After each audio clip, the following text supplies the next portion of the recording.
También voy a quitar la cámara porque ha estado muy regular el internet, como ha estado lloviendo, ha estado caído, hemos tenido dificultades y para tener un mejor ancho de banda, una mejor comunicación entre ustedes, que aquí lo interesante es que ustedes vean las diapositivas que les voy a compartir y que me escuchen.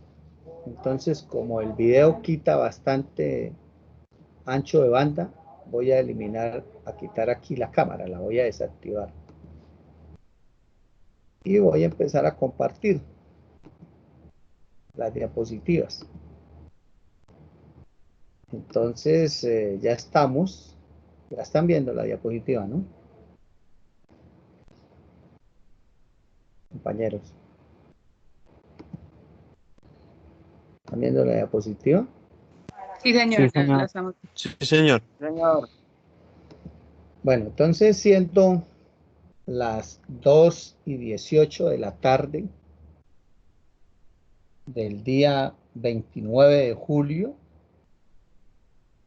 damos continuidad a una clase más de política petrolera del grupo D2. La clase pasada habíamos quedado en esta diapositiva donde se contempla un grupo de riesgos que son, digámoslo así, evaluados por los inversionistas de la industria petrolera, sobre todo en Houston, con el fin de ellos cuadrar su portafolio de inversión y decidir a qué país invierten y cuánto invierten. Eso se llama portafolio de inversión. Y lógicamente definir ese capital de riesgo, porque ustedes saben que la actividad exploratoria de la industria petrolera es de riesgo, y lo que ellos establecen es un capital de riesgo, o sea, un capital que ellos están dispuestos a perder.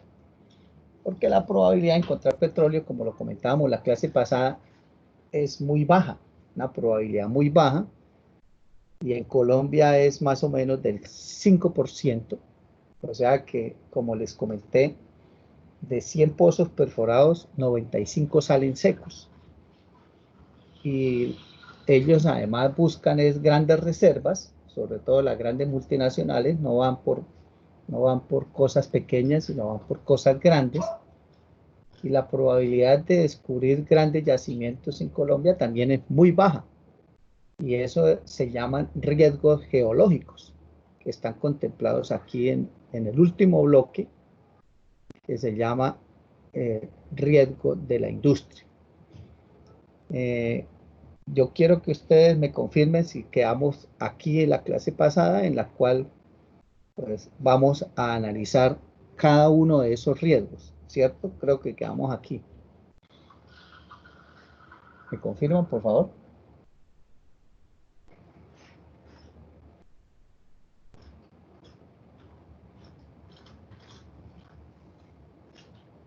Compañeros.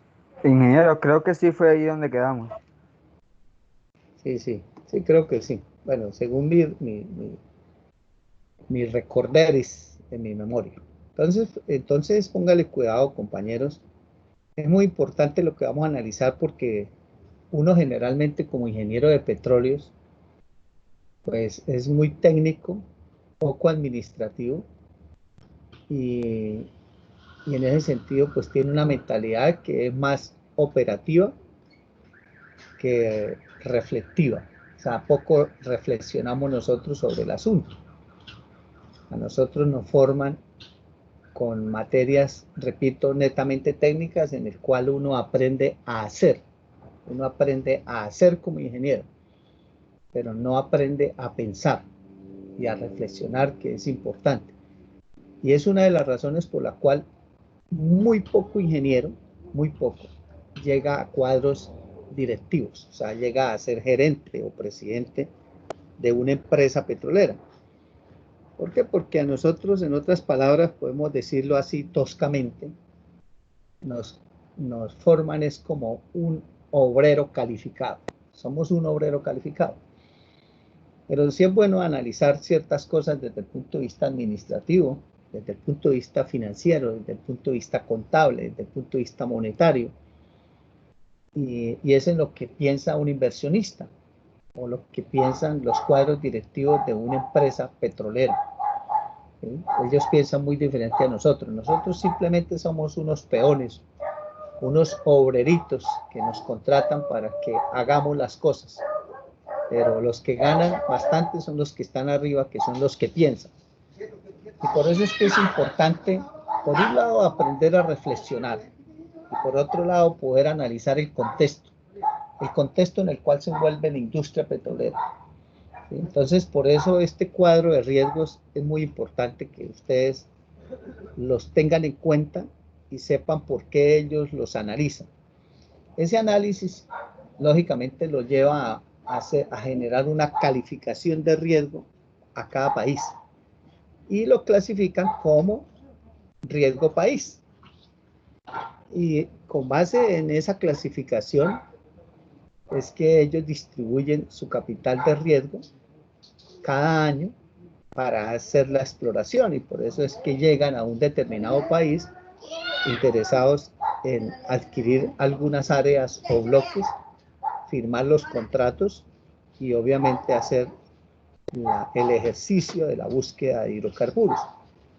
Hay empresas que tienen su propio comité con expertos que hacen estos análisis, como la diapositiva siguiente, ¿sí?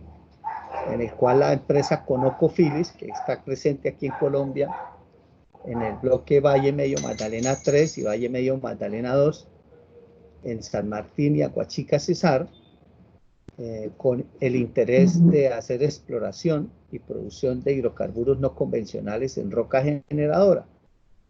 Esta empresa norteamericana, ella misma hace su propia clasificación, ¿sí?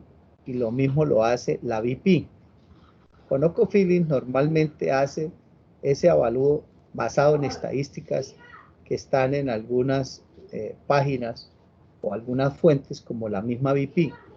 BP también hace su propia análisis, su clasificación de riesgos, pues BP es Inglaterra, Londres, lo mismo que la Total de Francia. La Total también tiene su propio equipo de expertos que hace también su propia clasificación.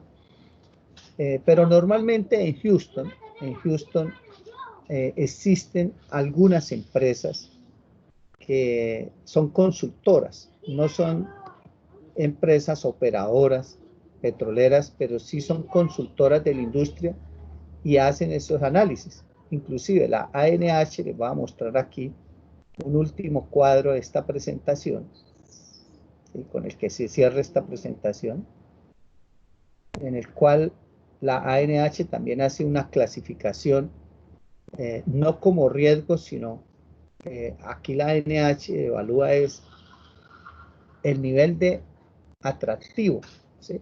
El nivel atractivo de un país para la inversión o exploración petrolera. Y la ANH, por ejemplo, en este caso, observando aquí en letra menuda, dice fuente, estudio de percepción, ANH, Arthur Likes, o sea que estos Arthur Likes es la, digamos, la empresa consultora de la ANH para hacer esta clasificación, que es el nivel, digamos, de preferencia, ¿sí? O aquí lo tienen en el eje Y, atractivo. ¿Qué tan atractivo es un país para un inversionista extranjero? Entonces, por ejemplo, aquí la NH muestra que Colombia, a nivel de Sudamérica, es el país más atractivo para los inversionistas extranjeros. Lógicamente, vuelvo y repito, basado en esta empresa consultora, Arthur Delay. Ahora, nosotros vamos mucho más allá porque lo que más nos llega a Colombia son empresas norteamericanas que tienen su sede normalmente en Houston como capital mundial del petróleo y ellos evalúan estos riesgos. Y estos riesgos es importante que nosotros los tengamos en cuenta. Y ustedes los van a tener en cuenta para la tarea que les voy a dejar al final de la clase. ¿Sí? Entonces, esos riesgos están clasificados en 4 grupos. Grupo político, grupo económico, grupo comercial y de la industria. En otras palabras, son riesgos políticos, riesgos económicos, riesgos comerciales y riesgos de la industria, o sea, riesgos propios de la industria. Dentro de los riesgos políticos está la estabilidad política. La estabilidad política tiene que ver con qué tan estable es un régimen o un sistema político en un país. ¿Por qué lo consideran riesgo? Porque cuando un país es inestable políticamente y puede dar un giro rápido a otra tendencia política o a otra ideología, pues le pueden cambiar las condiciones que ellos, por ejemplo, han negociado, ¿sí? Les pueden cambiar los términos contractuales. En otras palabras, no les garantiza estabilidad jurídica. Les voy a dar algunos ejemplos. Las empresas que estaban en Venezuela antes de Chávez, cuando llega Chávez, que ya es un sistema de izquierda, lo que Chávez llamó eh, socialismo, el socialismo del siglo XXI, le cambió las condiciones a las petroleras, de tal forma de que la mayoría de ellas tuvieron que salir de Venezuela. ¿Por qué? Porque las condiciones fueron cambiadas. Eso es obviamente una inestabilidad política. De la misma manera ocurrió, por ejemplo, en Ecuador, cuando llega Correa, que antes de Correa pues, hubo 5 presidentes en 5 años. O sea, 5 presidentes que fueron destituidos, ¿sí? O los hicieron renunciar en solo 5 años, hasta que llegó Correa, que fue quien se sostuvo inclusive 3 periodos presidenciales, y Correa también les cambió las condiciones contractuales. No les cambió el contrato, no los hizo renunciar, pero sí les cambió algunas variables económicas del contrato. En Ecuador hay contratos de concesión igual que aquí en Colombia, pero Correa les cambió 2 cositas. Les dijo, ustedes no tienen libre disponibilidad del crudo. O sea, les rompió la filosofía de lo que es la concesión, porque en la concesión el dueño del crudo es el concesionario. Ahí Correa les dijo, el crudo no es de ustedes, el crudo se lo tiene que entregar al Estado y nosotros como Estado le pagamos a ustedes una tarifa por barril producido. En otras palabras, sin cambiarles el contrato, sin hacerle firmar un nuevo documento, Correa les volvió el contrato de concesión a un contrato de servicios, porque más o menos lo que quedó en Ecuador con la llegada de Correa, lo que quedó configurado fue un contrato de servicios. O sea, saque usted el crudo, yo le pago por sacarlo. O sea, me lo saca y me lo entrega y yo le pago. Ese es el modelo que hay en Ecuador. Entonces ya para una petrolera, pues no es lo mismo tener libre disponibilidad del crudo, como lo tienen aquí en Colombia con la ANH, donde la empresa concesionaria decide qué hace con el crudo, si se lo lleva o lo vende aquí en el mercado interno. Y además aquí, si no lo vende para el mercado interno, como ya les he comentado y lo vamos a ver en la próxima clase, pues hay que pagárselo a precio internacional. En cambio, allá en Ecuador, Ecuador le cambió la política de precios. Ecuador le dijo, no, les pago a tanto el barril. Por ejemplo, cuando estuvo a $100 o más, el barril de crudo, Correa les pagó entre 23 y $36, un promedio de $32. ¿Sí? El precio dependía de la calidad del crudo y de la distancia al mar. Hoy que el crudo está a 42, $43 el barril, Ecuador le está pagando a 16, $18 el barril. Entonces ya las condiciones pues son diferentes. Aunque vuelvo y repito, el modelo de contrato que tienen firmado es una concesión, pero quedó en el papel como concesión porque en la práctica, repito, es una empresa, es un contrato, perdón, de servicios, que eso lo vamos a ver también más adelante, qué modelos de contratos hay a nivel mundial. Colombia se jacta de tener la democracia más antigua de Latinoamérica, y casi siempre cuando la Agencia Nacional de Hidrocarburos promueve bloques en el exterior o va a hacer, digamos, una ronda, las rondas como la del 2007, 2008, 2010, 2012, 2014, que son rondas en las cuales, mediante un proceso licitatorio, la Agencia Nacional de Hidrocarburos oferta ciertas áreas para que los inversionistas pues compitan entre ellos y, y decidan asumir el reto de venir a explorar. Lo que presenta siempre la ANH como una fortaleza del país es que aquí tenemos la democracia más antigua de Latinoamérica, ¿sí? Y en ese sentido, pues es tratar de decirle al inversionista, tranquilo, no se preocupe por Colombia, que aquí hay estabilidad política.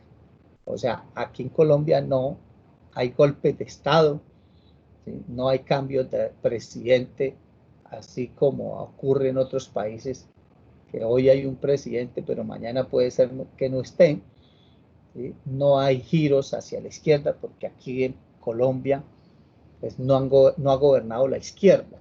Cuando yo digo la izquierda es la izquierda ideológica, no partidos que se llaman de izquierda, pero no lo son, ideológicamente no lo son. Por ejemplo, tradicionalmente se ha dicho que el Partido Liberal es de izquierda.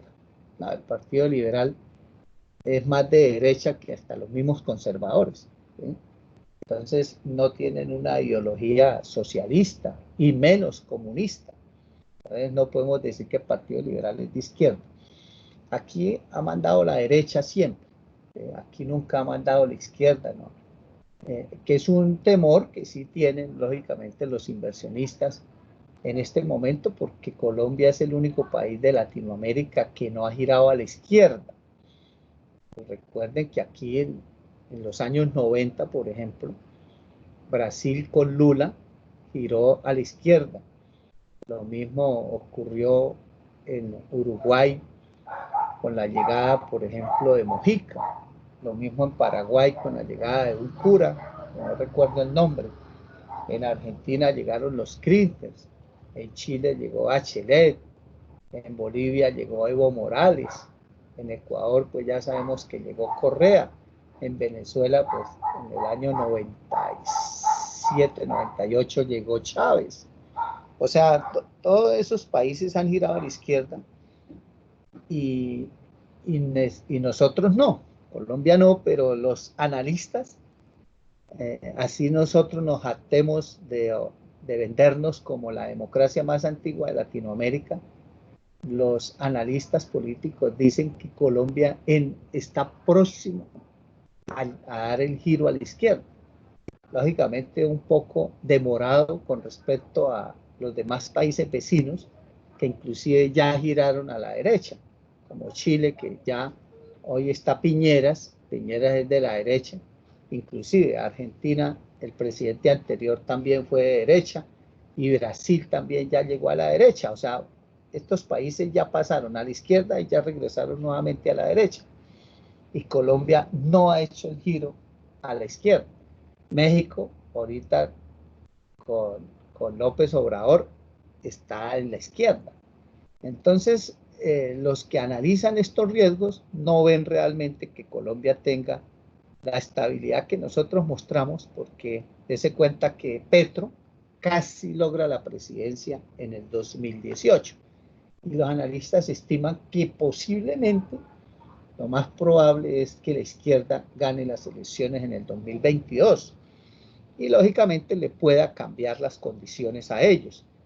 Una de las razones también por las cuales se están aprovechando la pandemia para vender los pocos activos que quedan del Estado y que no se han privatizado. Por eso el decreto 811, ¿sí?, de que sacó Duque, en el cual puso en alerta al abuso y a muchos políticos, en el sentido de que posiblemente vayan a vender acciones de ya sea ISA, Ecopetrol o CENIR como el activo más importante de Ecopetrol. Entonces, es debido a que los mismos neoliberales consideran de que si no se hace ahorita la venta de esos activos, después del 2022 no se va a poder hacer. ¿Por qué? Porque posiblemente llegue alguien de izquierda con un sentido nacionalista, proteccionista, y que obviamente no venda, sino que además logre hacer lo que hizo Lula en Brasil, que fue comprar o recomprar las acciones de Petrobras que habían sido vendidas. Y lo mismo puede ocurrir con las acciones de Ecopetrol que están en manos privadas. Si llega alguien de izquierda, las puede comprar y volver a que Ecopetrol sea 100% estatal. E inclusive pueden cerrar la ANH y volver a entregarle la administración del subsuelo a Ecopetrol y acabar con el modelo concesionario nuevamente y volver a un modelo como el contrato de asociación u otro tipo de contrato que sea más favorable para el país y lógicamente menos favorable para el inversionista. Entonces, eso es un punto que está, digamos, en discusión dentro de los expertos y analistas políticos de que puede ocurrir aquí en Colombia. Y lo mismo que ha pasado con la pandemia, con la crisis que ha generado el COVID-19, donde muchos analistas consideran que posiblemente el mundo gire, digamos, a un modelo económico muy diferente al neoliberalismo que ha venido obviamente reinando en los países de Occidente. Para muchos el neoliberalismo ya fracasó y hay diferentes posturas. Hay algunos países como Europa, Alemania, lo que es Alemania, Francia, Inglaterra, que consideran de que hay que ir a una economía verde y descarbonizar el mundo, o sea, no consumir ni carbón, ni petróleo, ni gas, o sea, acabar con los combustibles fósiles e ir hacia energías alternativas y renovables. Ese grupo está liderado por el príncipe Carlos de Inglaterra. Hay otros que piensan de que hay que regresar al modelo keynesiano. El modelo keynesiano era lo que teníamos en Colombia, muchos países de Latinoamérica antes del neoliberalismo, en el cual teníamos un Estado proteccionista, donde se subsidiaba por parte del Estado al sector agropecuario, a la industria, y fuera de eso, pues la gran mayoría de activos, por ejemplo, mineroenergéticos, eran del Estado. Las minas las explotaba el Estado, como el caso del carbón en el Cerrejón a través de Carbocol, el hierro a través de Paz de Río. Las minas de oro también lo hacía Minercol. Lo otro que, por ejemplo, el níquel del Cerrejón también lo hacía el Estado. La sal la explotaba el Estado. La refinación pues siempre lo ha hecho el Estado. La parte de comercialización de combustibles lo hacía el Estado. Bueno, el Estado era, digámoslo así, el mayor generador de riqueza, el mayor generador de empleo, el mayor empleador era el Estado. El neoliberalismo llegó en 1991 a generarle un giro de 180 grados, buscando un Estado menor, más pequeño, con menos carga burocrática, ¿sí? Que el Estado no fuera protagonista del mercado, sino simplemente un regulador. ¿Sí? Eso es el neoliberalismo que hoy tenemos, en donde la mayor parte de los activos del Estado se privatizan. Y entonces la competencia está entre privados y el Estado simplemente vigila o regula para que no haya, digamos, excesos en ese comercio. Esa es la filosofía neoliberal. Entonces, la filosofía keynesiana, pues, es del economista Keynes, donde dice que el Estado es el que debe invertir en las grandes obras y generar empleo y obviamente dinamizar la economía de un país. Bueno, algunos piensan que se debe regresar a ese modelo después del fracaso del neoliberalismo. Hay otros países que piensan en un punto intermedio. Entre ellos está Estados Unidos, Rusia y China. Paradójicamente, las tres grandes potencias que mantienen entre ellas diferencias y guerras comerciales, en este sentido sí están pensando igual. O sea, no quieren regresar a un modelo keynesiano ni tampoco dicen a una economía verde. Quieren es un punto intermedio, ¿sí? O sea, más o menos como quien dice, vamos a cambiar las cosas negativas del neoliberalismo sin salirse del neoliberalismo como tal. En otras palabras, seguir en el capitalismo, pero no en un capitalismo salvaje, como lo dicen los críticos al neoliberalismo. Entonces, compañeros, eso es muy importante tenerlo en cuenta para la coyuntura que se va a dar después de la pandemia generada por el COVID-19 y que lógicamente es el escenario que ustedes van a vivir como futuros ingenieros de petróleos y que van a estar lógicamente interesados en ejercer su profesión y que van a estar envueltos dentro de un contexto internacional que es el que marca las pautas de las políticas petroleras y también otras políticas desde el punto de vista económico, industrial y fiscal de los países. Entonces, por eso les decía al principio de la clase, antes de iniciar la grabación, que esta clase es muy interesante porque tiene muchos parámetros o variables de diferentes sectores, digamos así, de la economía, de la industria y del gobierno, que ustedes también deben conocer y deben tener claras y deben analizar.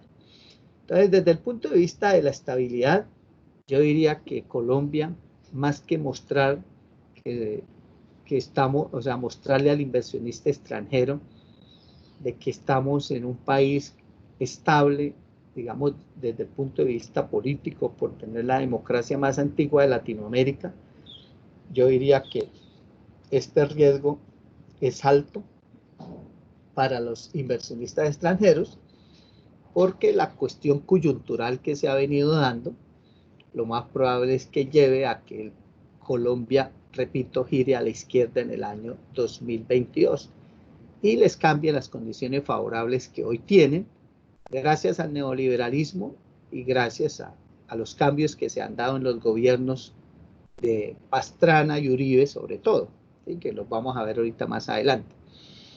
Bueno, el otro riesgo que ellos analizan como inversionistas es la disputa de fronteras. Lógicamente que en zonas que no están definidas por convenios internacionales, ¿sí? Ni tratados internacionales, pues lógicamente ellos no se meten porque esa zona, si no está definida quién es su propietario, pues difícilmente ellos van a invertir porque va a ser una inversión que posiblemente pueden perder.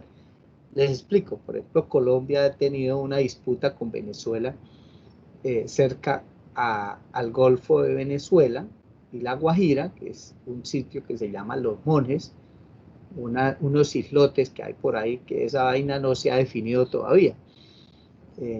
Entonces, lógicamente, no es que estemos en disputa con los venezolanos en una guerra por esa área, pero no se ha definido.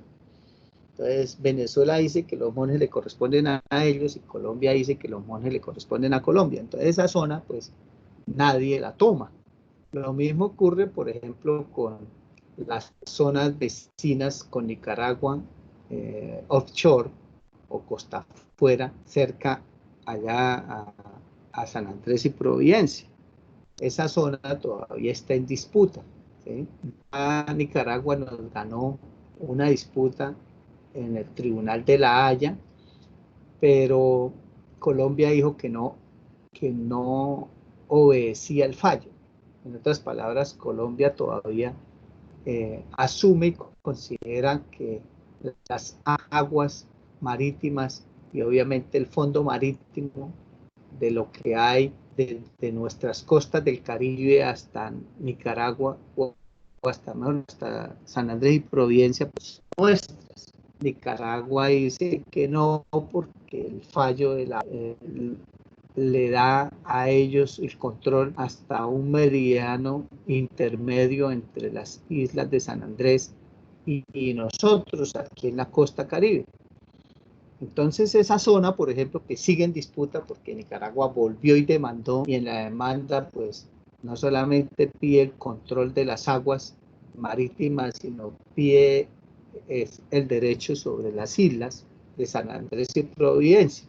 Esa segunda demanda pues ahí está todavía y no ha fallado el Tribunal de la Haya. Entonces la ANH en el mapa de áreas o mapa de tierras que yo llamo, o mapa de áreas o bloques, pues tiene contemplados esas áreas como disponibles para que el que quiera invertir, pero obviamente que nadie las va a tomar. Entonces esas zonas que están en disputa no son atractivas para los inversionistas. Lo consideran de alto riesgo porque imagínense que hagan un contrato con la ANH y después termine el Tribunal Administrativo de la Haya diciendo que le corresponden a Nicaragua. Entonces, toda la inversión que hagan exploratoria y si descubren y hacen inversiones en desarrollo, pues se pierden porque el país, que en este caso sería Nicaragua, les iría a decir, ustedes no negociaron conmigo, por lo cual me de favor me desocupan, se van y me dejan ahí esas áreas o imagínense, campos descubiertos, tienen que dejárselos al país que finalmente quede con la propiedad. En otras palabras, es como una expropiación. Entonces, ese es otro riesgo político que lógicamente evalúan los inversionistas. El sindicalismo es considerado un riesgo también muy alto por parte del inversionista extranjero, porque es que el sindicalismo históricamente ha mostrado muchas luchas y muchos triunfos en términos petroleros. Cuando hablamos aquí del sindicalismo, es el sindicalismo del sector petrolero.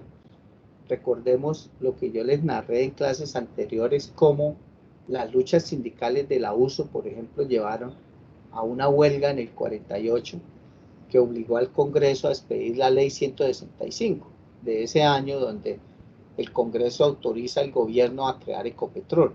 O sea que el nacimiento de Ecopetrol como empresa petrolera estatal es producto de luchas sindicales, al igual que el crecimiento como tal de Ecopetrol en el hecho de tener el control ya territorial, o sea, a lo largo y ancho del país, y no solo dedicarse a la operación de la concesión de mares, que fue el objeto por el cual se crea Ecopetrol para operar la concesión de mares.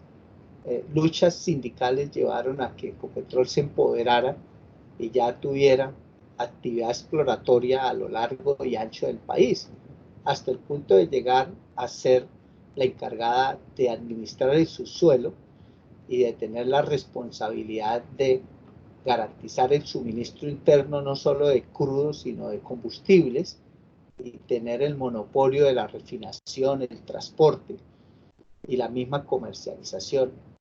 Obviamente antes de que llegara el neoliberalismo y le quitaran, por ejemplo, los terpeles, le quitaran los gasoductos con el cual se crea Ecogas, le quitaran las termoeléctricas, etcétera. Dese cuenta que Ecopetrol, hasta socio de ISA, era. ¿Sí? Ya el año pasado o antepasado vendieron las acciones que Ecopetrol tenía en ISA, pero las termoeléctricas que se han creado aquí en Colombia las ha creado Ecopetrol. Inclusive Ecopetrol era hasta socio también de Carbocol.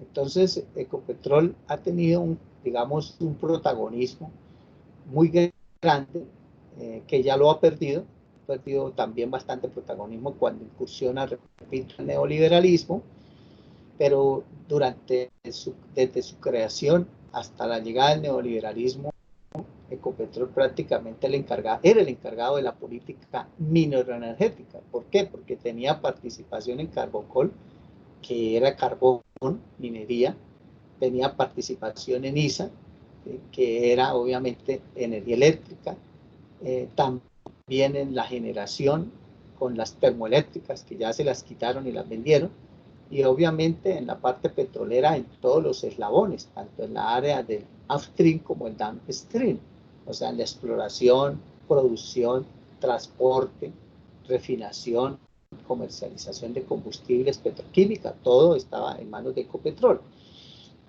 Y obviamente Ecopetrol 100% estatal. Y vuelvo y repito, todo eso es producto de luchas sindicales, porque el sindicato llega a tener un poder de paralizar el país con una huelga, y ese poder que tienen de paralizar el país les da poder de maniobra y poder de negociación. Entonces, en una convención colectiva, ellos negociaban era política petrolera, de tal forma que, por ejemplo, el pozo Coporo, que Ecopetrol perforó en Medina, Cundinamarca, en 1996, y que costó 120 millones de dólares, fue negociado en una convención colectiva de trabajo de la USO. En otras palabras, la USO obligó a Ecopetrol a que hiciera ese pozo, exploratorios, costoso y en Piedemonte.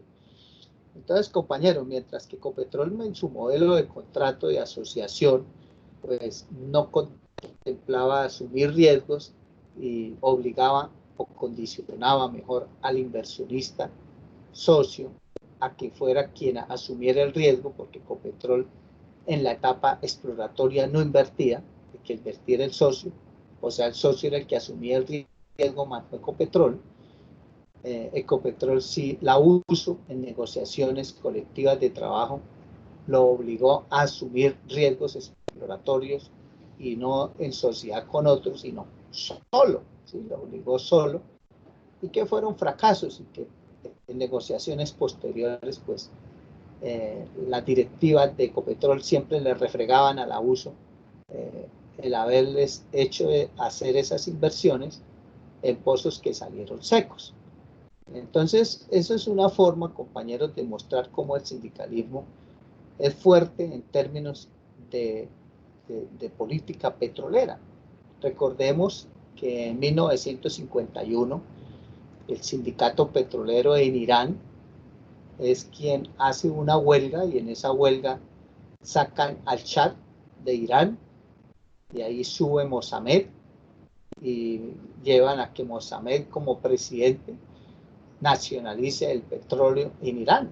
Eso es producto de una huelga de los petroleros, o sea, el sindicato. Lo mismo, para no extenderme mucho y no solo mostrarle el ejemplo de Colombia del protagonismo del sindicalismo, pues en Noruega también, en los años 80, el sindicalismo hace una huelga que obliga a que el régimen, digamos, monárquico que hay, porque en Noruega hay monarquía, pero es una monarquía socialista, nacionalizar el petróleo y creara la empresa noruega, la empresa Statoil. O sea, Statoil, que es la empresa noruega estatal, nace es por una huelga petrolera, una huelga del sindicato de petróleo en Noruega. Y llevó a la nacionalización del petróleo allá y a la creación de una empresa petrolera estatal. Entonces, inclusive, cambian la política petrolera en el sentido de que las ganancias que es el petróleo no se gastan, sino se invierten o se colocan en lo que llaman ellos el fondo soberano, el fondo soberano petrolero, que es, luego esas ganancias del petróleo son invertidas en compra de acciones en las bolsas de valores del mundo, sobre todo de Londres, de Nueva York, de Tokio, de tal forma que hoy, por ejemplo, ese fondo soberano, ese fondo petrolero soberano noruego, es dueño de más de 900 empresas grandes en el mundo. o sea, es accionista hasta de la Drummond, ¿sí? De la BH Billington, también son accionistas, son dueños de McLaren, son dueños de Nokia, son dueños de Mercedes-Benz. Entonces, la ganancia del petróleo va a ese fondo que también garantiza la jubilación o la pensión de los noruegos. En Noruega, para que ustedes sepan, cuando nace un noruego ya está jubilado, o sea, ya tiene garantizada su jubilación por ese fondo soberano con la riqueza petrolera. Entonces, lo que ya ellos usan o gastan, digamos, desde el punto de vista social, son las utilidades que les dejan las empresas en las cuales se ha invertido la riqueza petrolera. Ellos no se gastan la riqueza petrolera, sino que se gastan en las utilidades que dejan las inversiones que se han hecho con la riqueza petrolera. O sea, las utilidades de McLaren, de Mercedes-Benz, de Nokia, etcétera, es lo que ya el Estado o el gobierno gasta en salud, educación, vivienda, etcétera. Entonces es un modelo, por ejemplo, muy diferente al nuestro, donde nosotros lo que nos deja el petróleo nos lo vamos comiendo. Entonces, cuando se nos acaba el petróleo, se acabó todo. En cambio, los noruegos se les puede acabar el petróleo, pero la riqueza quedó ahí, a perpetuidad, ¿sí? Invertida en empresas. Un modelo, pues, que sería bueno, por ejemplo, copiar aquí en Colombia, pero es muy complicado, lógicamente.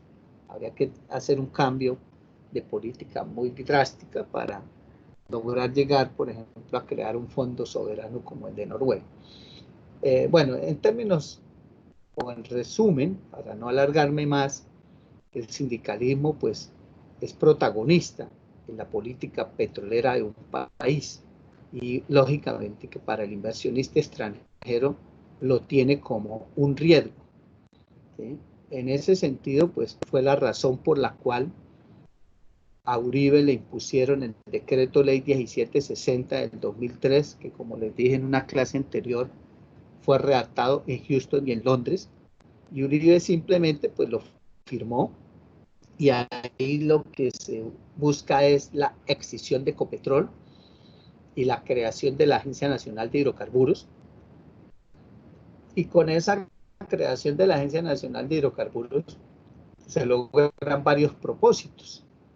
Uno de ellos es cambiar el modelo de contrato, como lo hicieron, acabando con el contrato de asociación, que fue muy bueno para el país y del cual todavía estamos disfrutando, porque los grandes descubrimientos, como ya les dije a ustedes en clases anteriores, se lograron durante el periodo en el cual Ecopetrol administró el subsuelo y contrató la exploración y producción mediante el modelo de contrato de asociación. Y ahí se dan esos grandes descubrimientos que hoy la mayoría están bajo operación de Ecopetrol y representan el 70% de la producción del país. Entonces, estamos todavía, obviamente, disfrutando de esos éxitos de ese modelo de contrato y asociación. Entonces, ese modelo de contrato de asociación, como lo vamos a ver más adelante, le deja al país la mayor parte de la ganancia que deja el negocio. O sea, esa ganancia que deja el negocio es lo que se conoce como renta petrolera, y de esa renta petrolera lo que le queda al Estado es lo que se llama state aid, o lo que le queda al gobierno es lo que se llama government aid. Y en el caso del contrato de asociación, pues al Estado le quedaba entre el 75 y 80%. Obviamente que el resto le quedaba al inversionista. Entonces eso lo voltearon con la creación de la ANH a un modelo concesionario inverso, donde al país no le queda más del 20% de la ganancia y al inversionista le está quedando el 80% de la ganancia. O sea, la voltearon desde el punto de vista de términos económicos, voltearon el modelo de contrato con la creación de la ANH. Pero esa creación de la ANH no solamente logró ese objetivo, sino que también le quitó fuerza al sindicalismo. Por eso hago referencia a ese cambio porque ahí lo que hicieron fue debilitar a la USO. ¿Y por qué la debilitaron? Porque al quitarle a Ecopetrol el control o la administración del subsuelo, la potestad de adjudicar las áreas, de firmar los contratos y establecer el modelo contractual, entonces ya la USO no tiene a quién presionar. ¿Por qué? Porque la Agencia Nacional de Hidrocarburos no es una empresa operadora o no es una empresa petrolera como lo es Ecopetrol. La Agencia Nacional de Hidrocarburos, como su nombre lo dice, es una agencia, es una oficina que simplemente administra pero no opera. Y al no operar, pues no tiene sindicato. Entonces no hay un sindicato que presione al consejo o junta directiva de la ANH, como sí ocurría con Ecopetrol cuando Ecopetrol tenía esa responsabilidad. Y lógicamente la USO o el sindicato petrolero, pues lógicamente en su negociación de su convención colectiva de trabajo, más que negociar beneficios para sus afiliados trabajadores, negociaba política petrolera. Así era. Aquí la ANH no tiene ese problema sindical, porque no tiene, repito, un sindicato que lo presione o le negocie en una convención colectiva condiciones o cambios en el modelo de contrato o en la política petrolera. De esa forma, inclusive nosotros quedamos perjudicados como ingenieros de petróleos. Posiblemente ustedes cuando decidieron estudiar petróleo fue porque alguien les dijo, vea, estudie petróleo porque usted se vuelve rico. ¿Sí? Debido a que conocían a alguien, un amigo, un familiar, un vecino que era petrolero y se ganaba las relucas. Y también, lógicamente, dentro de las estadísticas del DANE y de muchos indicadores económicos se veía como la carrera más rentable, digámoslo así, o que generaba mejor prosperidad a una persona que estudiara una carrera profesional. La ingeniería de petróleos era la que lideraba ese ranking. O sea, estudiar petróleos era obviamente usted tener buena calidad de vida. ¿Por qué? Porque los ingresos eran buenos. Lógicamente no es que uno se vuelva rico o se volviera rico como ingeniero de petróleos en el sentido de la palabra, porque aquí en Colombia pues el subsuelo es del Estado, no como en Estados Unidos que el dueño de la finca es el dueño del subsuelo, obviamente es el dueño del petróleo. Y allá una petrolera no negocia con el Estado, sino negocia con el finquero. Aquí no, aquí se negocia es con el Estado. Y el ingeniero de petróleos pues no se va a volver rico, pero sí tenía una remuneración salarial alta y era gracias a esas convenciones colectivas de trabajo de la USO, porque al negociar una, digamos, una lista de salarios por cargos, como lo hace la USO en su convención colectiva, entonces establecía, por ejemplo, para los trabajadores de base, salarios en función de salarios mínimos, ¿ya? Salarios mínimos vigentes, legales vigentes. Entonces, por decirles algo, un técnico 10, clasificado 10 en esa tabla, debe estar ganando 10 salarios mínimos. Hoy el salario mínimo está por encima de los 900,000 o cercano a los 900,000 pesos. 10 salarios mínimos, pues es cerca a los, o está redondeando por ahí los 9 millones de pesos. Entonces, cuando Ecopetrol era el que administraba el subsuelo, y lógicamente era socio del inversionista, dígase BP, Triton, Total, Shell, ExxonMobil, etcétera. En cualquier contrato de asociación, pues estas empresas eran socias de Ecopetrol. Entonces Ecopetrol les exigía en el contrato, dentro de sus cláusulas, de que ellos también tenían que cumplir la convención colectiva de trabajo de la USO, porque ellos estaban como socios, estaban sujetos a esas convenciones colectivas. Entonces, una empresa petrolera extranjera cuando contrataba un ingeniero de petróleos, tenía que pagarle un salario por encima de los 10 salarios mínimos mensuales vigentes, de solo enganche. ¿Por qué? Porque el Código Sustantivo del Trabajo contempla de que una persona en un cargo no puede estar remunerada por debajo del salario de un subalterno. Entonces, imagínense que usted llegue como ingeniero de petróleos a un campo petrolero y tenga bajo su mando a un trabajador, a un obrero clasificado en el grado 10, ¿sí?, de Ecopetrol, y que ese trabajador grado 10 está ganándose 9 millones y a usted lo enganchen con 4 o 3 millones. Entonces se está violando el Código Sustantivo de Trabajo porque usted está siendo jefe de un obrero que gana más que usted y eso no lo acepta el Código Sustantivo del Trabajo. Entonces eso obligaba a que lógicamente la empresa tenía que contratar al ingeniero de petróleos por encima de los 10 salarios mínimos mensuales vigentes. Y era porque también, lógicamente, lo obligaba la convención colectiva y lo obligaba Ecopetrol porque lo hacía cumplir también la convención colectiva que Ecopetrol tenía firmada con la USO. En ese caso, pues la ANH no tiene ese problema porque la ANH, vuelvo y repito, no es operadora, no tiene sindicato, y al no tener sindicato, pues no tiene convención colectiva, y tampoco la ANH no es socia de la empresa concesionaria, porque en la concesión no son socios, en el contrato de asociación sí son socios. Entonces ese cambio que hizo Uribe, pues lógicamente nos perjudicó salarialmente a los ingenieros de petróleos. Por eso es que hoy las petroleras que tienen contratos con la ANH, pues ya no están, digamos, sometidos a esos acuerdos, y usted va a buscar trabajo y le ofrecen 1.000.000 de pesos. ¿Sí? Le dicen 1.000.000, 1.500.000, y esos 1.500.000 le va bien y le dan bonitos por ahí de 40.000 pesos para que con eso coma y duerma. ¿Sí? 40.000 pesos diarios.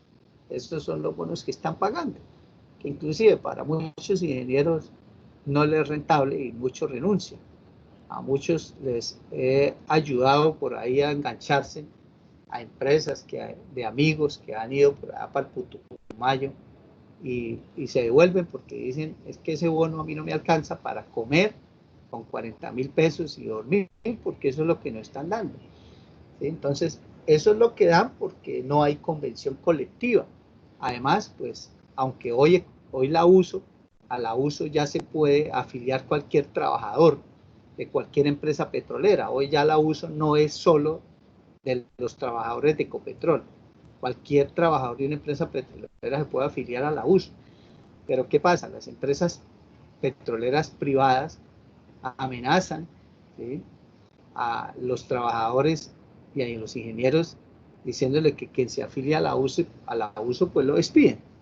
Entonces muchos no se afilian, pero hoy a la USO ya es el sindicato de la industria petrolera y petroquímica y comercial. O sea, ya por ejemplo los trabajadores de las estaciones de servicio de las bombas de gasolina están afiliados a la USO. Los de Tecnoquímica también están afiliados a la USO. Los de Bioenergy están afiliados a la USO. Los de Propilco están afiliados a la USO porque ya abarca también el sector petroquímico. Pero con el caso de la ANH sí queda mamando porque la ANH no opera. ¿Sí? Entonces, al no operar, simplemente es una cosa administrativa, pues los trabajadores de la ANH no pueden afiliarse a la USO porque no cumple con los estatutos que tiene la USO, que es el caso, por ejemplo, mío como profesor de la UIS. Aunque soy profesor de la carrera de petróleos y soy ingeniero de petróleos, yo no me puedo afiliar a la USO. ¿Por qué? Porque no pertenezco al sector productivo e industrial, sino al sector académico. Y el caso de los trabajadores de la ANH no pertenecen al sector productivo, sino ellos pertenecen es al gobierno. lo mismo que los trabajadores o empleados del Ministerio de Minas, así sea ingeniero de petróleos, tampoco se pueden afiliar a la USO, porque los estatutos, repito, no se lo permiten. Entonces, esa jugada, ¿sí?, de quitarle la administración del subsuelo a Ecopetrol y pasárselo a la Agencia Nacional de Hidrocarburos fue importante para eliminar ese riesgo del sindicalismo, ¿sí? Hoy en día, pues el sindicato de la USO sigue presionando, pero no de la misma manera que lógicamente lo hacía antes. Por ejemplo, logró un triunfo en el 2015, amenazando ir a huelga si Ecopetrol no asumía la operación de Rubiales. Y finalmente, pues Ecopetrol decidió tomar el campo Rubiales y sacar o dar por terminado el contrato con Pacific Rubiales. Pacific quería seguir, pero la presión de la USO ayudó a que el gobierno decidiera que Ecopetrol operara. Pero si nosotros miramos, por ejemplo, Ecopetrol entró al Huila, en Neiva, cuando la concesión 540 que tenía Jocol en los campos de Dina de allá del Huila, pues tuvo reversión.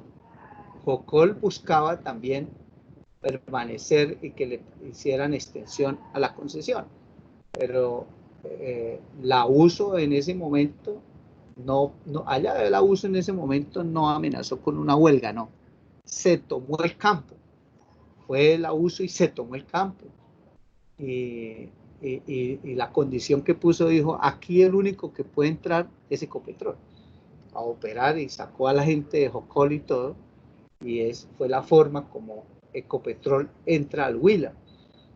Lo mismo, por ejemplo, los campos de Castilla y Chichimene, que hoy ambos en su conjunto producen casi 200.000 barriles por día, siendo los campos más productivos de Ecopetrol.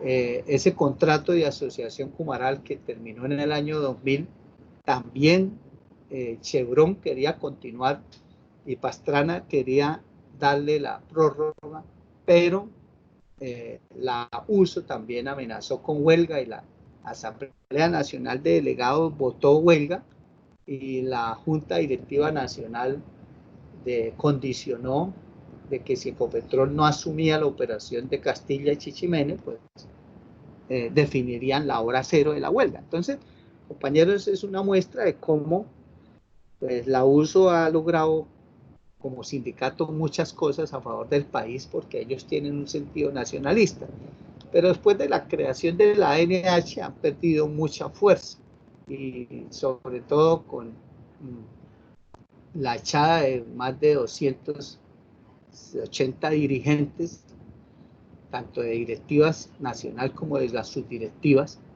que fueron echados en la huelga del 2004. Pues prácticamente ahí le dieron un golpe muy duro al sindicalismo en el gobierno de Uribe. Hasta ahora es que la USO se está, digamos, recuperando, está como resucitando como el ave fénix de las cenizas, porque ese golpe fue muy duro. Lógicamente, pues ellos demandaron, aquí en los tribunales en Colombia perdieron, pero a nivel internacional en la OIT sí ganaron, y les tocó el gobierno reintegrarlos por allá después de unos 4 o 5 años de estar por fuera, y lógicamente la USO se vuelve a recomponer, y hoy, por ejemplo, está luchando contra la venta de Cenit. Allá hay algunos de la USO amarrados al machín en Bogotá, en las oficinas administrativas de Ecopetrol, y quitaron el control satelital y el sistema SCADA de las líneas de transporte, de las estaciones de bombeo, y la tienen con operación manual, y prácticamente es una forma de presionar para que no se venda Cenit.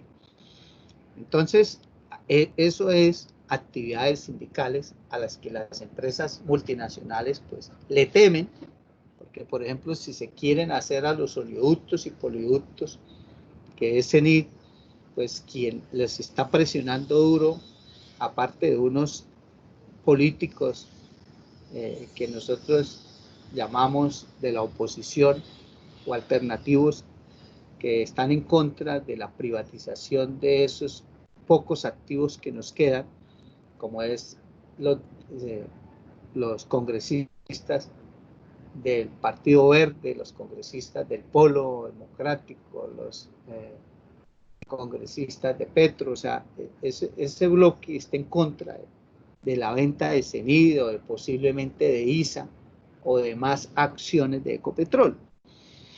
Pero sí, el sindicalismo está, lógicamente, la USO, presionando bastante y tiene ahí en jaque al gobierno en este momento, que no ha podido, después de expedir el decreto 811, pues actuar en el sentido de vender algunos de los activos mineraloenergéticos del país. Como se pueden dar cuenta, compañeros, el sindicalismo es un protagonista importante y por lo cual es calificado o clasificado como un riesgo político por parte de los inversionistas extranjeros.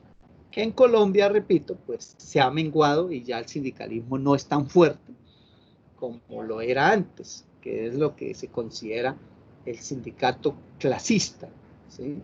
El sindicato clasista, que era el que daba esas grandes luchas de antaño.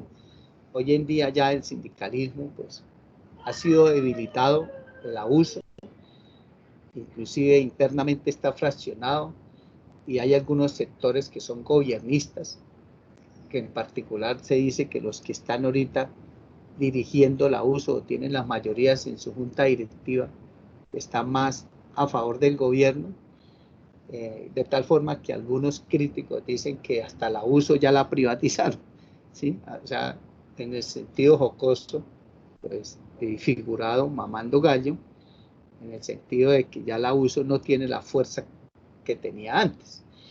Bueno, otro riesgo que también analizan es las normas ambientales.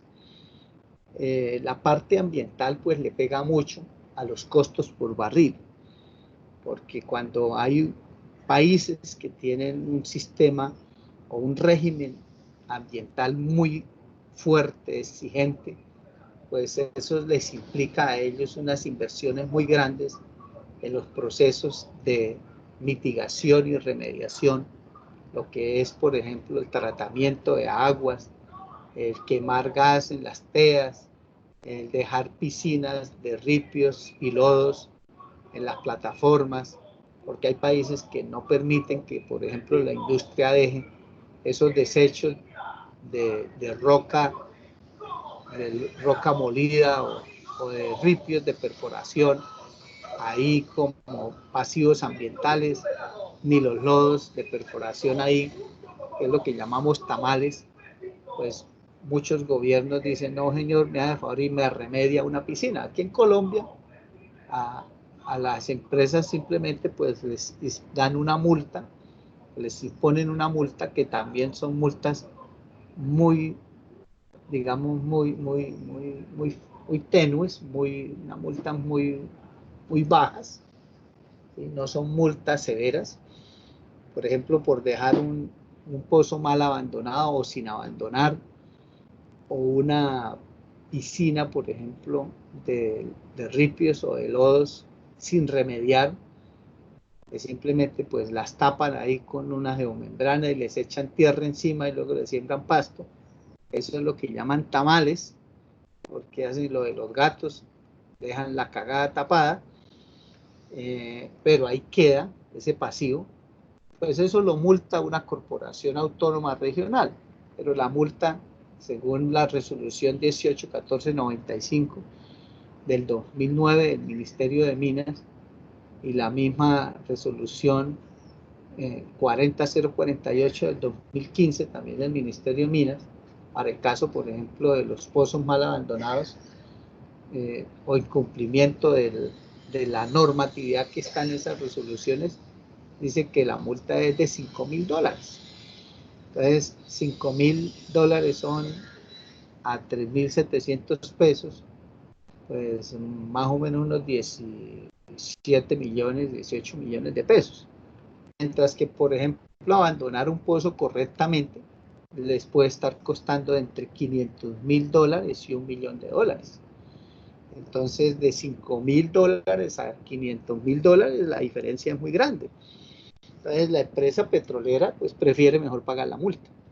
Lo mismo sucede con las multas, digamos, que tiene establecida la ANLA o el Ministerio del Medio Ambiente, por ejemplo, por los pasivos como las piscinas de lodos. También creo que la multa no supera los 50 millones de pesos por dejar una piscina ahí, mientras que remediar una piscina de ripios y de lodos de perforación puede estar costando más de 2.000 millones de pesos. Entonces, la diferencia entre 50 millones y 2.000 millones, pues es una diferencia muy grande. Entonces, la multa es, digamos, muy baja y la empresa pues prefiere pagar la multa.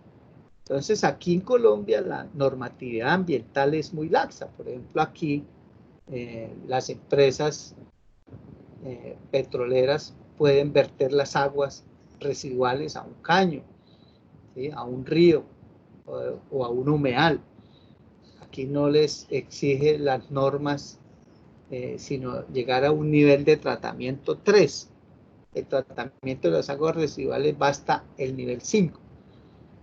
Pero aquí la norma solo le decía hasta el nivel 3. Obviamente, ahí el agua no alcanza a quedar potable.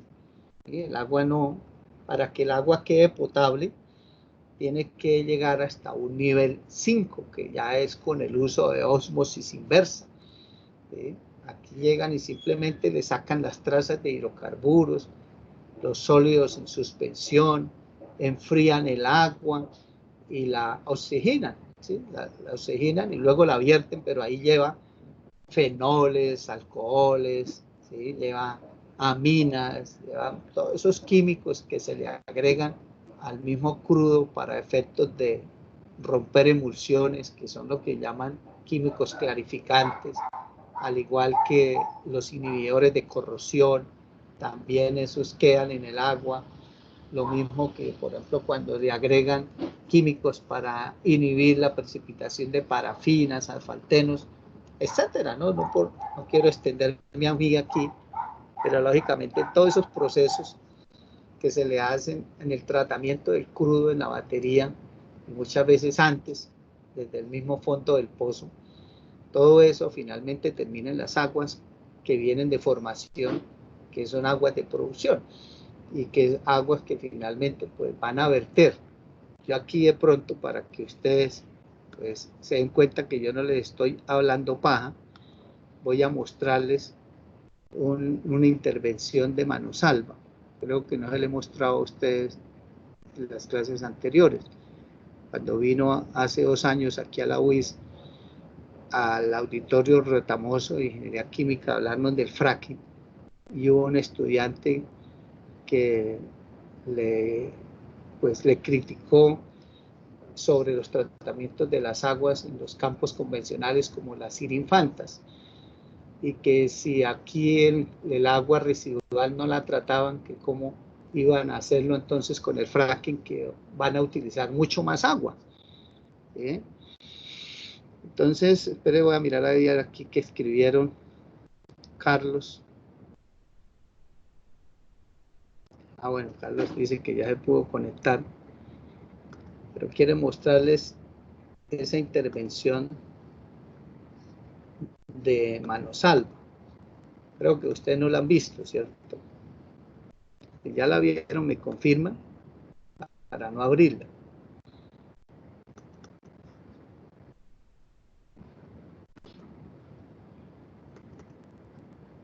Por aquí tenemos manosalva.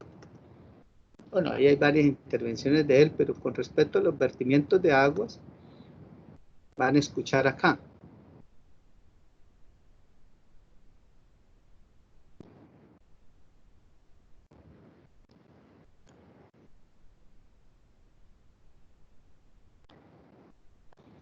Espérese, porque no me están escuchando, ¿cierto? No, señor. Espérese, porque me desconectaron aquí los parlantes. Espera un momentito.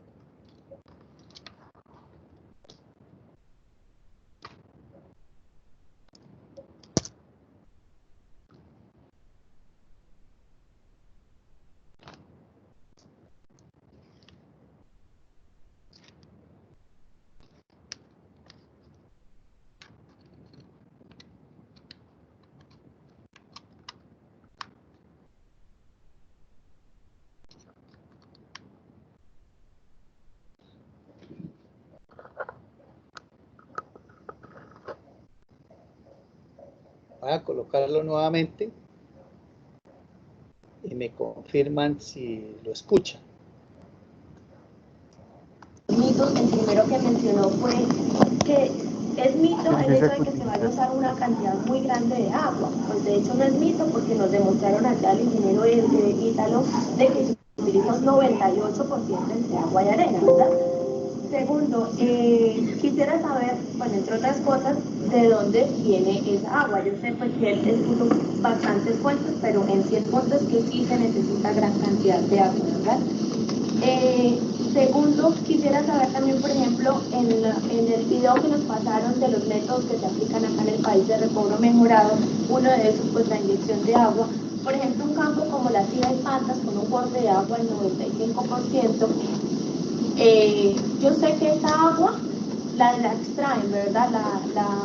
La extraen de formación, pero esa agua no se puede volver a reinyectar porque el campo no cuenta con una planta de tratamiento de reinyección de agua. Entonces ahí viene mi otro punto. Esa agua se vierte a fuentes hídricas. Y una cosa de lo que dice el video es que no hay vertimiento a fuentes hídricas. Y en otra parte de la exposición del ingeniero Edward también dice que acá en Colombia hay una ley donde dice que se prohíbe el vertimiento a fuentes a cuerpos de agua, lo cual o desconozco, pero si no estoy mal creo que no existe la prohibición de vertimientos de agua. Y por último, como experiencia propia, yo el semestre pasado estuve 2 veces en el campo La Sira y estuvimos en una estación de facilidades de superficie que se me escapa el nombre, donde yo personalmente vi unas piscinas gigantes, contaminadísimas, y ya estaban a punto de que fueran vertidas. Entonces eso, no sé pues cómo lo manejan de que el vertimiento a fuentes hídricas sí es, sí lo hay, y cómo van a controlar ese tratamiento. Bueno, ella ahí está haciendo la denuncia, ahí Manosalva pues ya está explicando, pero por aquí en esta partecita voy a dejar, ella deja claro que ellos como Ecopetrol tratan el agua hasta el nivel que lo exige la norma, que aunque cuentan con tecnología para dejar el agua potable, pues ellos no lo hacen porque la norma no se lo exige. Por decirlo así, eso es lo que generan unas natas en la parte superficial. Esas natas se recogen a través de unas cintas holofílicas para poder nuevamente reincorporarlas al proceso, pero ahí no termina el proceso de tratamiento. De esos 100 ppm pasan a unas piscinas de oxidación, en donde tiene 2 tratamientos. Uno se expone la luz solar para la eliminación de los fenoles, parte del sistema de tratamiento, y adicionalmente hay 2 tiempos de retención complementarios, y esas licencias vuelven y se recogen en un separador API y se reinvierten nuevamente. Ya las aguas que salen del sistema tienen que tener menos de 1 ppm de aceite y tienen que tener, no tienen que tener fenoles y contenidos de sólidos que permanentemente se están controlando.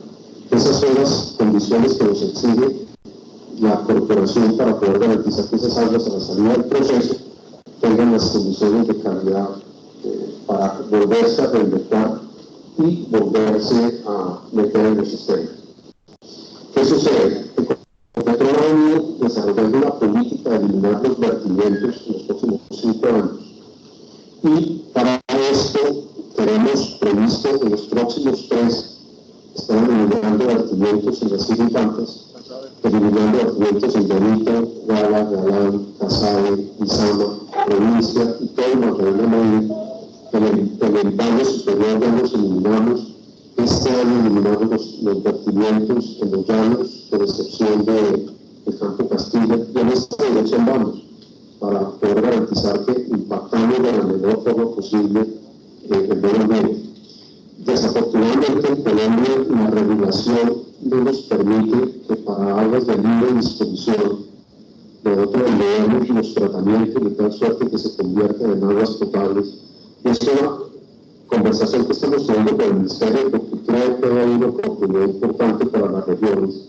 Y es tomar, hoy en día tenemos la tecnología, cuando uno aplica tratamiento de las aguas va desde uno, que es eliminar agentes aceitosos, hasta el 5 que es potabilizar. Hoy en día la normatividad no permite que las aguas provenientes de la actividad petrolera sean un insumo para alimentar a Perú. No obstante, que tengan la tecnología de llevarlas hasta categoría 5, cosa que no sucede en Estados Unidos. En Estados Unidos, al lado del campo petrolero, hay un container que purifica el agua, la lleva hasta agua tipo agua cristal, y de ahí sale una comunidad de surte a 20.000 personas, alimenta, suministra de agua a 20.000 personas. Hoy en día la regulación en Colombia, no obstante que está la tecnología, no permite hacer ese tipo de actividades. Eso hay que progresar normativamente en esa dirección. Bueno, como se pudieron dar cuenta, compañeros, y escucharon a Manosalva, que en su momento pues, era el vicepresidente de producción de Ecopetrol. Hoy Manosalva es el presidente de CENIT, pero él mismo, como vicepresidente de Ecopetrol, deja claro que la normatividad en Colombia es laxa. En términos de los abogados dicen que aquí en Colombia se contamina legalmente. ¿Por qué? Porque la contaminación que genera la industria petrolera y minera pues, es debido a que no tenemos normas estrictas, no tenemos multas, digamos, grandes. ¿Sí? Por ejemplo, si se estableciera una multa de 5.000 millones de pesos a quien deje una piscina de lodos sin remediar, pues lógicamente la empresa prefiere gastarse 2.000 millones de pesos en la remediación que la multa, que va a ser más costosa. Eso hace que Colombia sea, digamos, favorable para las multinacionales, porque es que los costos en tratamientos ambientales disparan el costo por barril. Aquí, inclusive en Estados Unidos, que tiene una normatividad bastante exigente, se dice que es más el costo ambiental por barril que lo que cuesta el levantamiento y el tratamiento de un barril. ¿Sí? Porque, por ejemplo, en Estados Unidos hay cero vertimiento de aguas residuales. Allá no se pueden verter. Y debe llevarse hasta la potabilidad, nivel de potabilidad, que como dijo Manosalva, quede como el agua cristal, y se le inyectan es a un acueducto. ¿Sí? Allá en Estados Unidos lo que sí están reinyectando al subsuelo no son aguas de formación, sino son los fluidos de fracturamiento. Porque es que los fluidos de fracturamiento, pues ya, además de ser contaminados con los químicos que le agregan al agua, para darle las condiciones reológicas que se requieren para el fracturamiento, esa agua también se contamina en el subsuelo, en la roca generadora, con isótopos radioactivos, famosos NOR, y con minerales pesados que ya obviamente su tratamiento es muy costoso o hasta imposible. ¿Sí? O sea, quitarle la radioactividad al agua pues es muy difícil. Por eso es que los residuos que quedan de una planta nuclear pues no se pueden tratar, y hay que encapsular eso en bloques de hormigón y mandarlo al fondo del mar. Eso es lo que hacen con los residuos o los residuos, digamos, de las plantas nucleares. Entonces, la industria petrolera de roca generadora, que es radioactiva, pues ahí lo que hacen es meterlo al subsuelo. Entonces, esos fluidos de fracturamiento, repito, no se pueden tratar completamente para que queden potables, y lógicamente no le van a dar a una comunidad agua radiactiva. ¿Sí? Entonces ahí obligatoriamente pues les toca inyectar esos fluidos al subsuelo, que es lo que también dicen que genera sismos. ¿Por qué? Porque en un momento dado la presión de inyección de esos fluidos al subsuelo puede generar la presión de fractura de la roca. O sea, en otras palabras, inyectando los fluidos de fracturamiento nuevamente al subsuelo, a la roca inyecten también la fractura, ¿sí? También le hacen fracturamiento hidráulico, y puede llegar a acumular presiones hidrostáticas superiores a las litostáticas, y lógicamente generan sismicidad.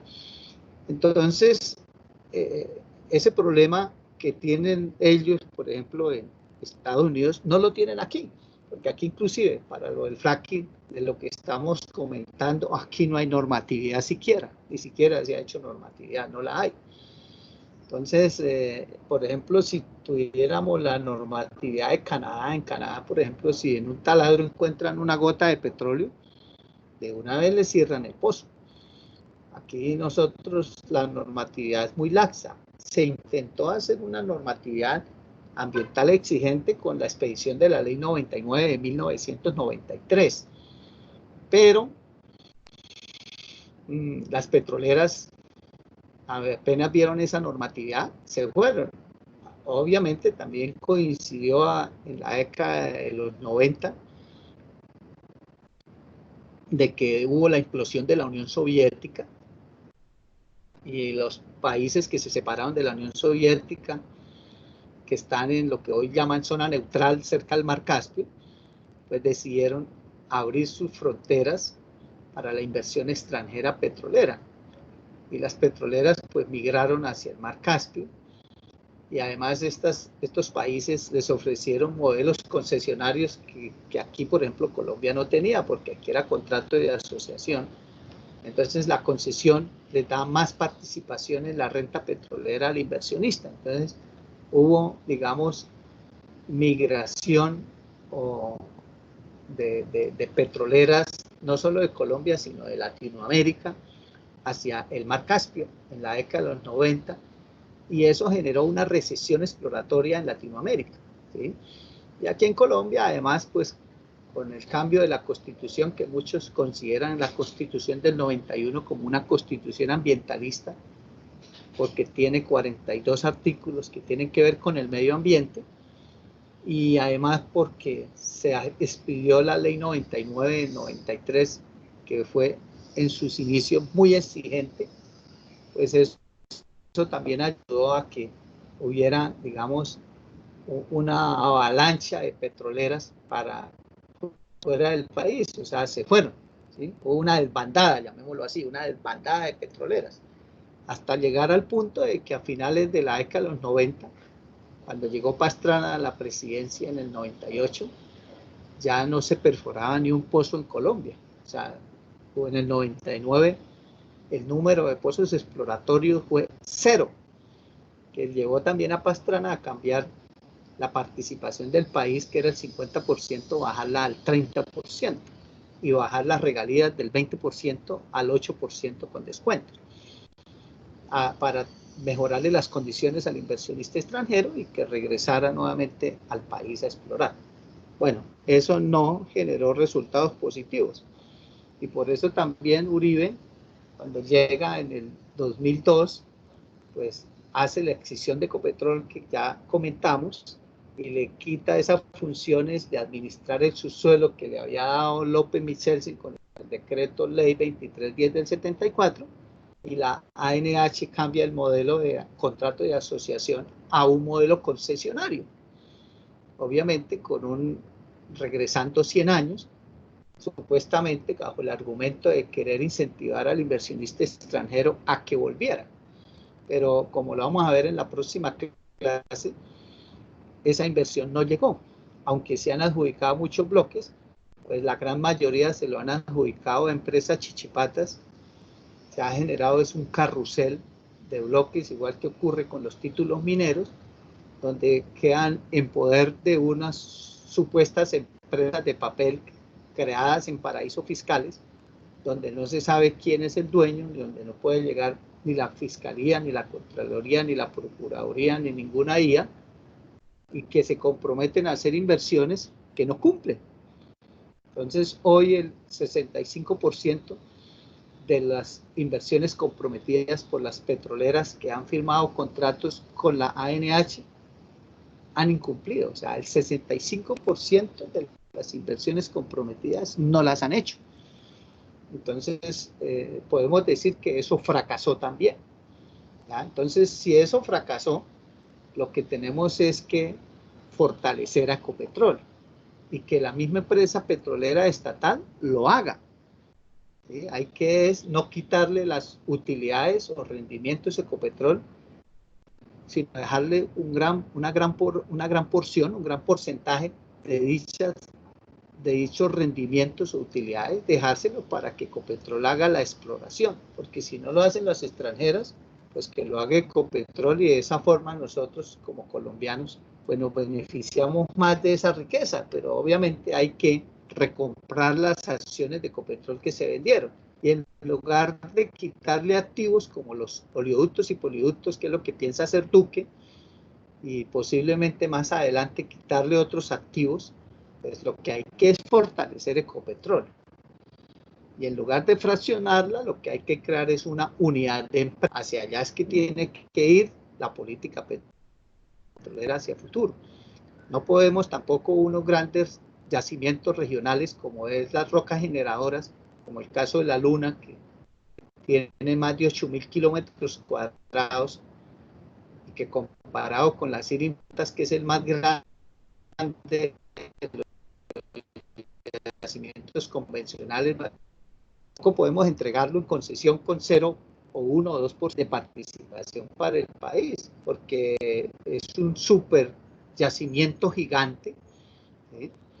De donde, como les he comentado en clases anteriores, se estiman sacar en 10 o 15 años más de 7.500 millones de barriles, y si en 100 años hemos sacado 9.200 millones de barriles, pues estamos hablando de que en solo 10 o 15 años estiman por fracking sacar el 70-80% de lo que hemos sacado en 100 años. Entonces tampoco no, esa riqueza pues se la van a llevar, y nosotros tampoco podemos permitir de que se genere un saqueo con el fracking, y eso sí es algo importante que le interesa a las grandes multinacionales, y por eso llegó ConocoPhillips, por eso llegó ExxonMobil, por eso llegó Shell, por eso llegó Pares. O sea, las grandes multinacionales han regresado, pero vienen por unos recursos grandes, significativos, que ellos ya conocen, porque estas petroleras pues estuvieron a principios del siglo. Lo que hoy es ExxonMobil, pues es la Tropical Oil Company, ¿sí? La Shell estuvo y fue la que descubrió Casabe.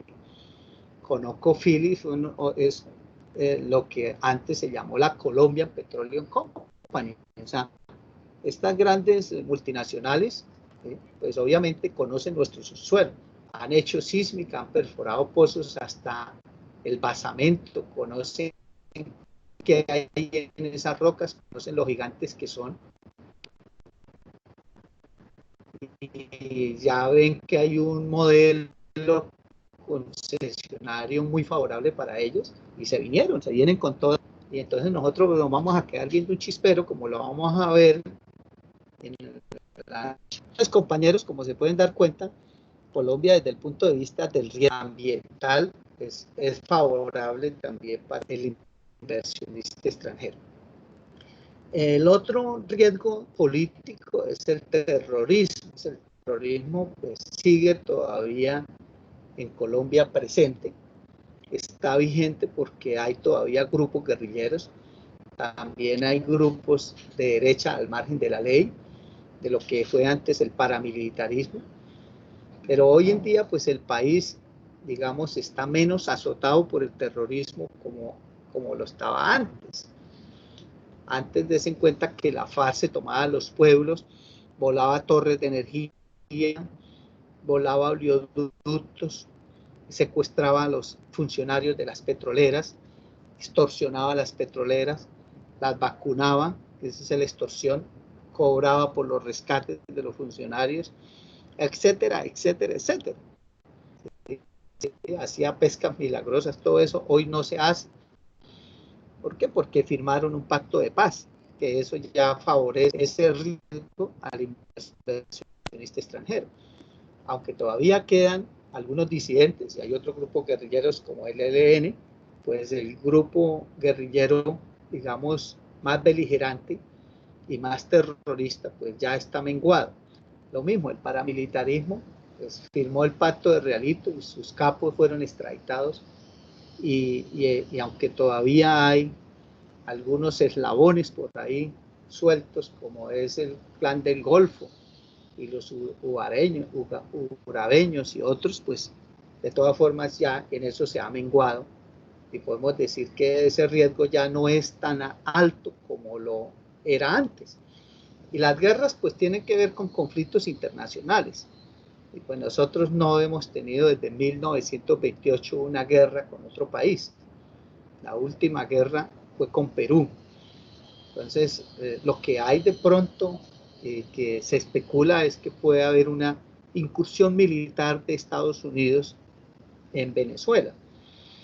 Y si hay una incursión militar en Venezuela, pues lógicamente a nosotros nos va a involucrar, porque somos un país vecino, como ocurre, por ejemplo, con los vecinos de Siria en el Medio Oriente. También quedan involucrados en la guerra.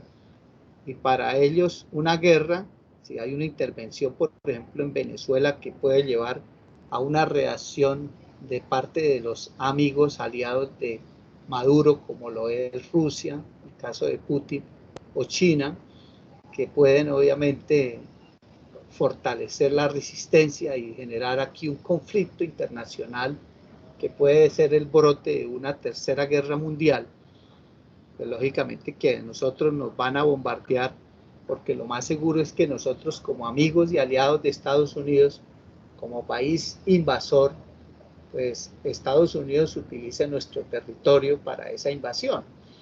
Y al ser nosotros aliados del invasor, pues también nos van a bombardear. Y lo primero que le van a dar es al sector energético. Lo primero que van a volar es las refinerías de Barranca y de Cartagena, para dejar lógicamente a las fuerzas militares sin combustibles. Igualmente volarán oleoductos, volarán campos petroleros, o sea, y ellos pues en caso de un conflicto internacional pues no se van a meter. Pero por el momento pues guerra no hay, ¿sí? Aunque hay obviamente el temor de que pueda generarse un conflicto con Venezuela. Entonces, en términos generales, compañeros, hemos gastado más de una hora analizando 6 riesgos políticos. Yo les voy a hacer una evaluación a grandes modos de esos riesgos. Y si nosotros calificáramos como lo hace la ANH, no lo vamos a clasificar como riesgo país, como lo hacen los inversionistas en Houston, sino lo vamos a analizar como lo hace la ANH, y es de favorabilidad. Entonces, si nosotros calificáramos a Colombia de 0 a 100, donde 0 es nada favorable y 100 es totalmente favorable para la inversión extranjera, y nosotros estuviéramos en los zapatos de un inversionista extranjero, ¿sí? Entonces vamos a evaluar cuánto le colocaríamos a Colombia como calificación de 0 a 100. Repito, donde 0 es nada favorable, por allá no iríamos, y 100 es totalmente favorable y nos metemos allá de cabeza con toda confianza. Entonces, si miramos la estabilidad política, pues sí tenemos una democracia consolidada y con mucha antigüedad, pero con una gran posibilidad que haya un giro a la izquierda en las próximas elecciones. Por lo cual no podemos decir que la estabilidad política no sea un riesgo. Si la hay, digámoslo en forma moderada. La disputa de fronteras, pues nosotros tenemos muchas fronteras con Brasil, Venezuela, Perú, Ecuador, y en el mar con Nicaragua, Panamá. Pero nosotros pues no tenemos sino 2 puntos, de tantas fronteras tenemos 2 puntos en conflicto, digámoslo así, de disputa. Pero es muy poco comparado con el 1.036.000 kilómetros cuadrados que Colombia tiene de cuencas sedimentarias, ¿sí?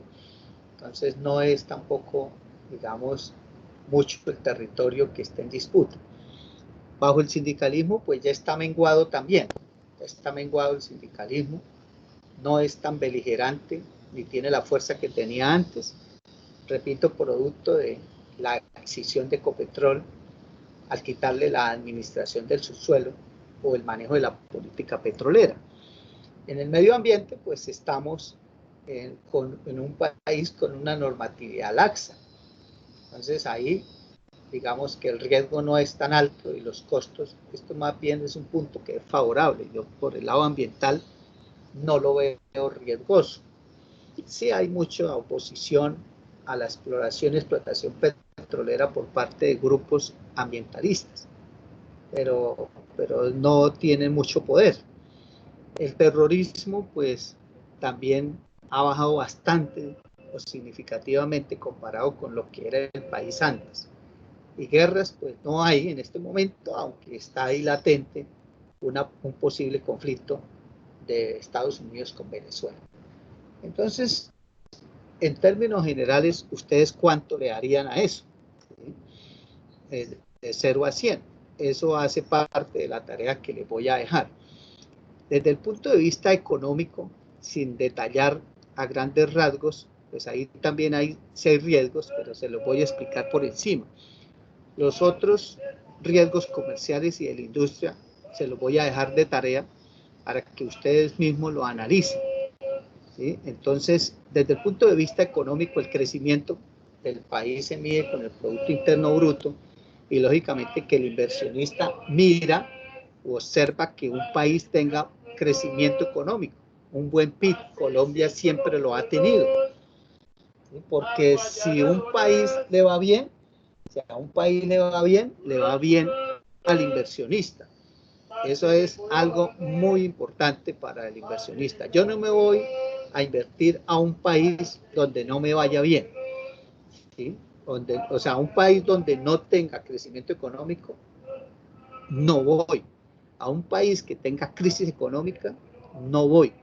El caso de Venezuela, que está en crisis económica, yo allá no voy a ir a invertir porque también voy a perder. Entonces, es un indicador importante.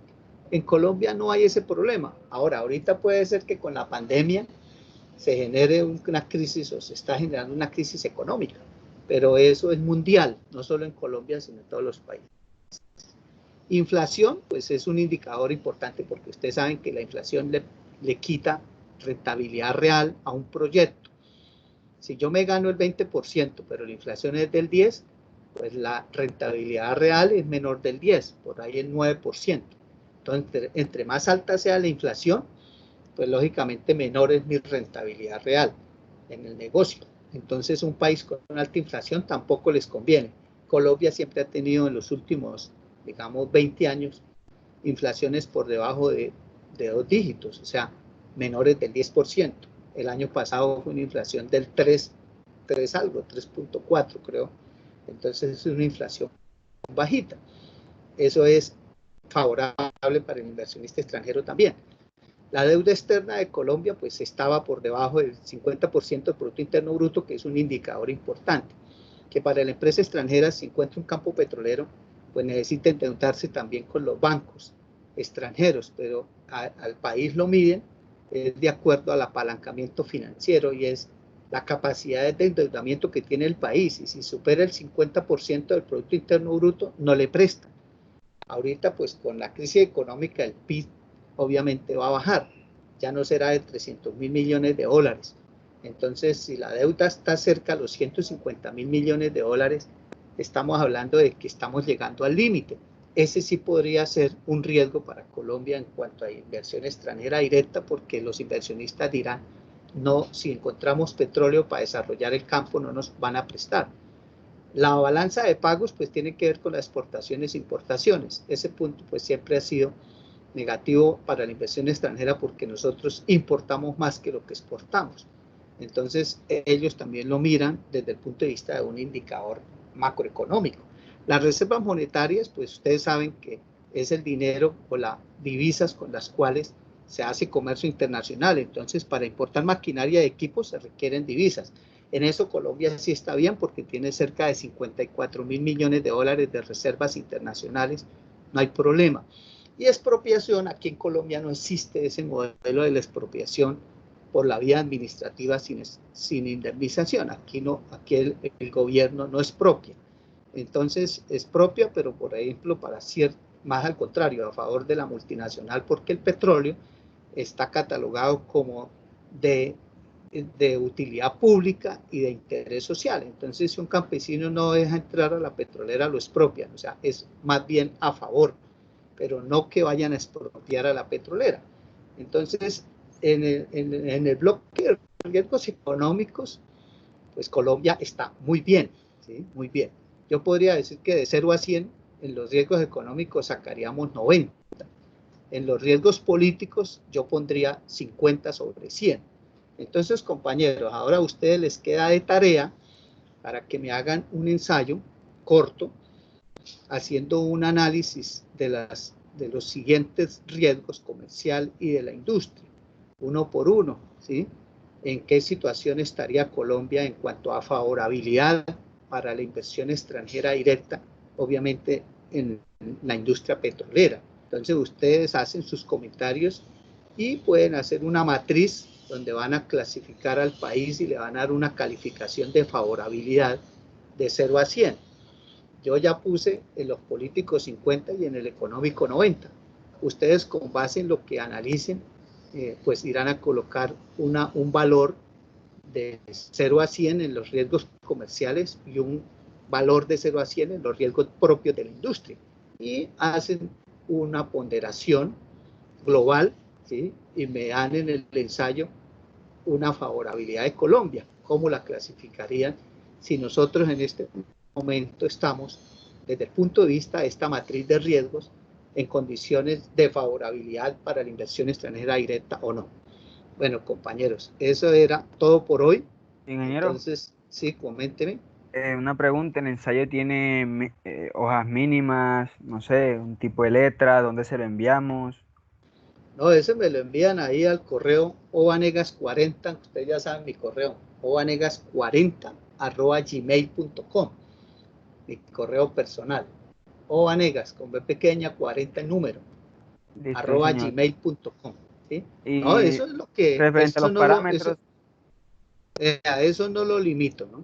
Eso es libre porque como es una opinión de ustedes, hay algunos que, mejor dicho, se derraman en prosa y escriben un tratado de 400 páginas, ¿no? Y hay otros pues que no tienen neuronas casi para pensar y escriben un párrafo. Entonces eso es libre, o sea, usted puede escribir 100 páginas o 5 páginas, eso depende de su capacidad de discernir, ¿no?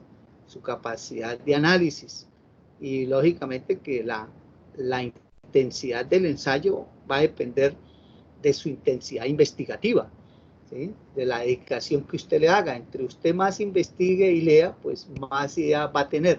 Usted sabe que las ideas de uno dependen de las palabras que uno tenga en el cerebro. Si uno en la mente solo tiene 100 palabras, pues las ideas serán de 100 palabras. Si tiene 10.000 palabras, sus ideas serán de 10.000 palabras. Entonces, eso va a depender de la conceptualización que ustedes tengan. La conceptualización argumentativa depende de los conceptos previos, y esos conceptos previos los adquiere con la lectura. Entonces, eso ya va a depender de cada cual y obviamente de ahí va la nota, ¿no? Yo voy a leer ese ensayo de cada uno de ustedes y de ahí voy a sacar la primera nota. ¿Alguna otra pregunta?